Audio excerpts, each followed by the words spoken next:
Nandini Tayade, ABN news live Marathi channel मध्ये आपले स्वागत। आपण बघत आहात ABN news live Marathi.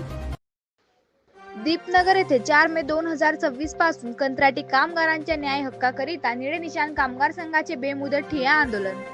Jalgaon जिल्हा भुसावळ तालुक्यातील औष्णिक विद्युत केंद्र दीपनगर येथे कार्यरत असलेल्या एसपी एंटरप्राइजेस या एजन्सीने कंत्राटी कामगारांचे हक्क हिरावून त्यांचे आर्थिक व मानसिक शोषण केल्याप्रकरणी निळे निशाण कामगार संघाच्या वतीने दीपनगर प्रशासनाला अनेक वेळा लेखी स्वरूपात तक्रारी दिल्या, परंतु प्रशासनातील काही अधिकारी यांचे एसपी एंटरप्राइजेस या एजन्सी सोबत असलेले ही संबंध तसेच आर्थिक व्यवहारामुळे एजन्सीच्या भ्रष्टाचारी कृत्यावर अधिकाऱ्यांनी पांघरून घालून कंत्राटी कामगारांचे मात्र आर्थिक व मानसिक शोषण सुरूच ठेवले असल्याचे कामगारांच्या हितार्थ तसेच एसपी एंटरप्राइजेस या एजन्सीच्या निषेधार्थ दिनांक 4 मे 2026 पासून निळे निशाण कामगार संघाच्या वतीने दीपनगर येथील नवीन प्रकल्पाच्या मुख्य प्रवेशद्वारासमोर बेमुदत ठिय्या आंदोलन करण्यात येणार असल्याचे निळे निशाण संघटनेचे जळगाव जिल्हा प्रमुखांनी सांगितले। प्रतिनिधी दीपक लोहार, भुसावळ।